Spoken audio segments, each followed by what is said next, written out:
Everyone, so today's video is showing you how I created this lilac and holographic butterfly set of nails. It's a very simple design and it was a inspo pick that my client brought me, so I don't know the original artist. If you do, then let me know so I can tag them. I think it's a design that I've seen quite a few people do, so who knows who the original artist is, but if you see this, then thanks. So look at my client's beautiful natural nails. This is a new client of mine, so yeah, when she comes to me with these gorgeous nails, I was like, are you sure that you want to put acrylic on these? I mean, they're gorgeous as they are, but she likes acrylic nails, so that's what we're doing.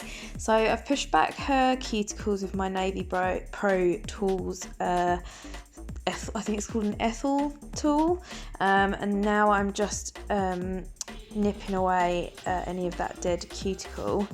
I've done part of this the wrong way round, and I think that it's because I've been not doing nails during this whole lockdown thing, so it's been like taking me a little while to get back into the swing of things. Like my timings have slowed down loads, and sometimes I find myself like thinking, oh, what do I do next? I can't remember, and then I finally get there. So after I've finished doing this nipping, I come in with my cuticle e-file bit. So normally I would push back the cuticles, then I'd do this bit, and then after I've done this bit I would nip the cuticles, but I've done it the wrong way around, but it doesn't really matter. We're still getting the same result anyway, to remove that dead skin, so it doesn't really matter. So first I go anti-clockwise, and then I go back around all the nails and go clockwise around the other side, as you can see. This video has been sped up, so the speed that I'm doing this is about, I think I have it set to about 8 when I'm using this e-file bit. So once I've done that, I'm then coming in with my nail clippers. I think these are called Beryl, and again they're from Navy Pro Tools. And yeah, I'm just clipping my client's nails shorter. She wanted me to do this. She doesn't really like the length of natural nails under her enhancements. So yeah, I do that, and then I'm just going to tidy up the free edge of her natural nails with the 180 side of my hand file.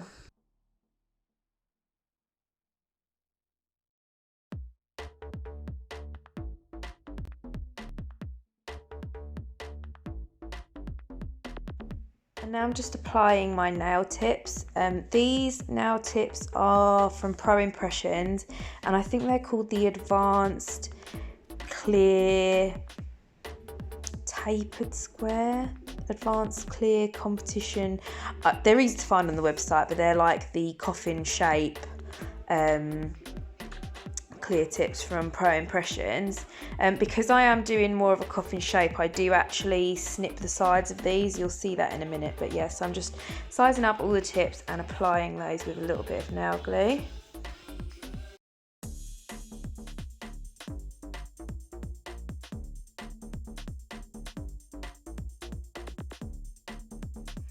So I'm just cutting off where the numbers are on these. My client wanted to keep them fairly long. Sorry that my camera just went blurry then, it does that sometimes.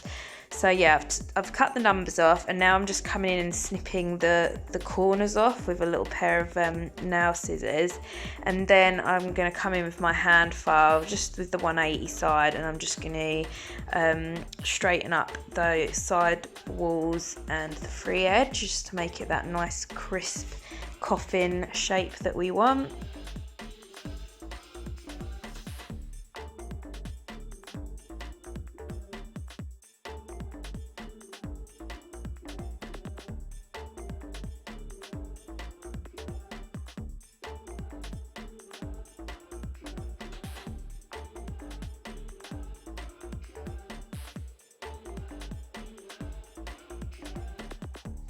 And so now I'm kind of killing two birds with one stone here. I'm using my medium grit sanding band and my e-file set on a setting of 3, so really low, and I'm just etching the natural nail plate, and I'm just removing the shine from those tips that I've put on as well. So this is really gentle. I'm not really applying any pressure at all. It's just to etch that nail plate and make it rough, ready for the product application. You don't want to be harsh with this, otherwise you will damage your client's natural nails. And the key to good enhancement application is just looking after those natural nails and make sure that they're nice and healthy when you remove them.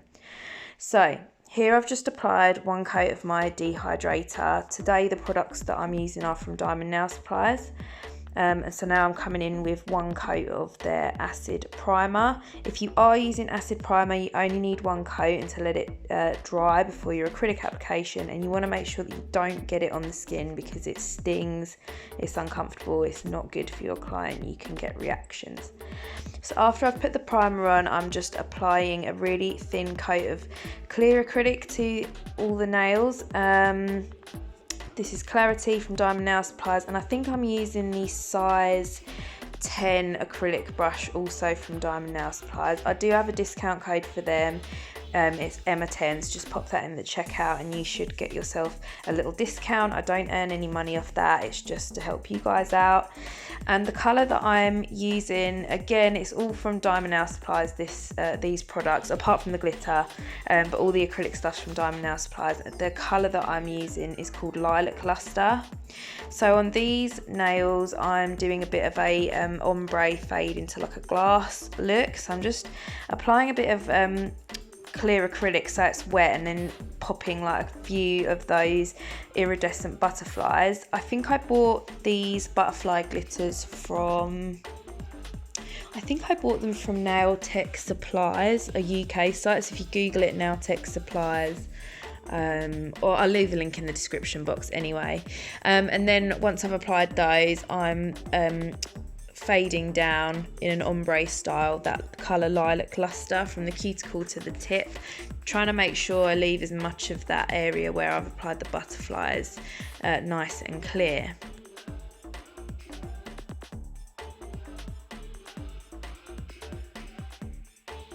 And so once I've finished applying this ombre to this middle finger, the rest of the nails I do the same 1 block colour with that Lilac Luster, and then after that I'm going to encapsulate all of the nails.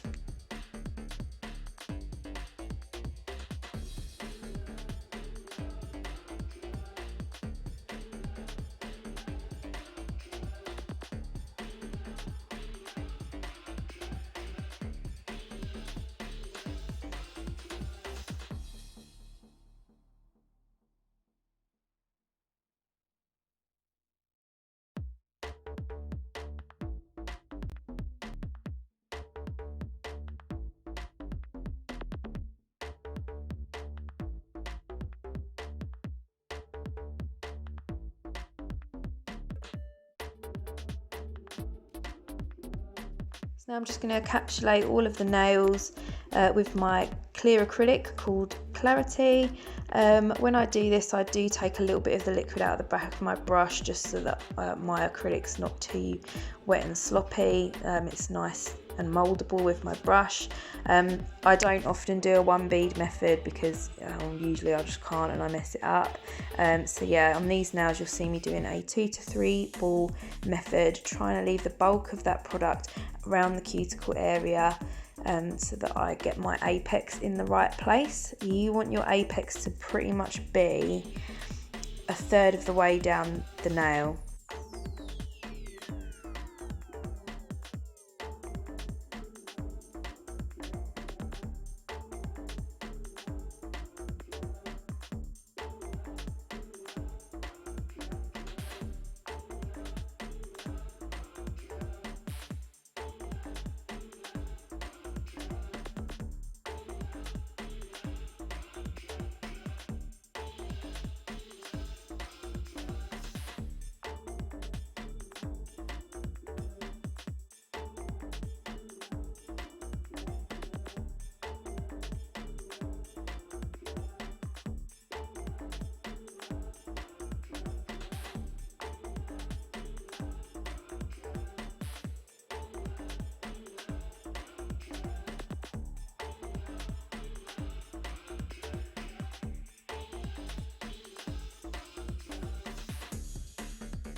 So after I've encapsulated all of the nails and all the acrylic is set, I'm going to start doing my finish filing. So first of all, I like to come in with my hand file. This is using the 100 grit side, and I'm just going to straighten up those side walls and the free edge.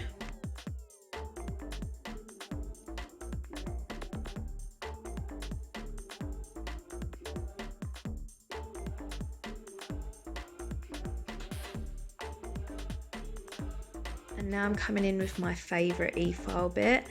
This is the fine grit cone e-file bit. I always say I think it's a cone bit. I will look it up. I'll get a link for you for this bit. It is good.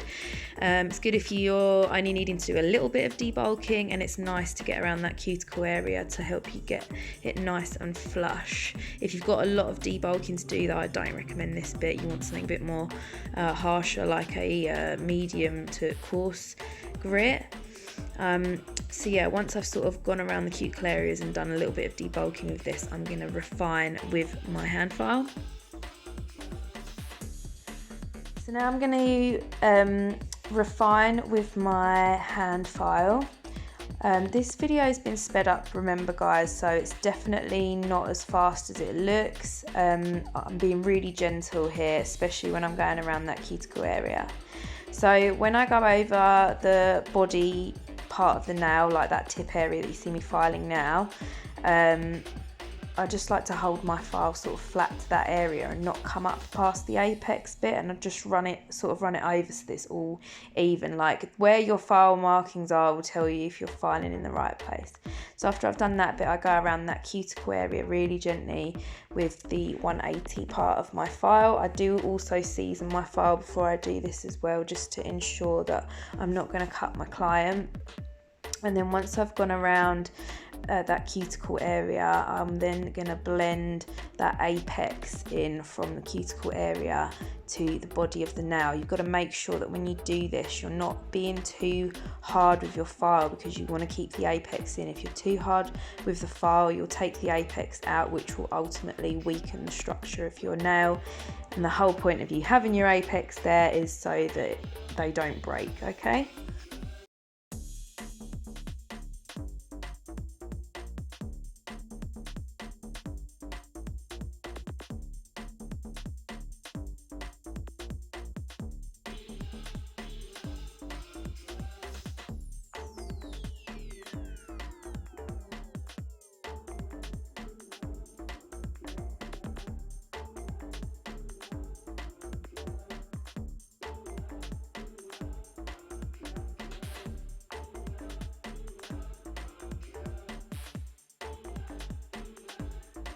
So now I'm just quickly going over all of the nails with my little buffer.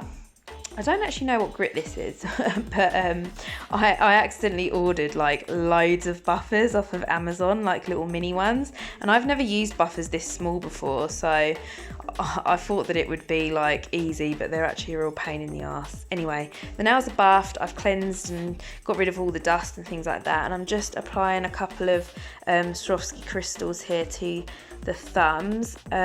These are Crystal AB, and I pretty much always buy my Swarovski flatbacks from Scatter Crystals. I'll leave a link for you.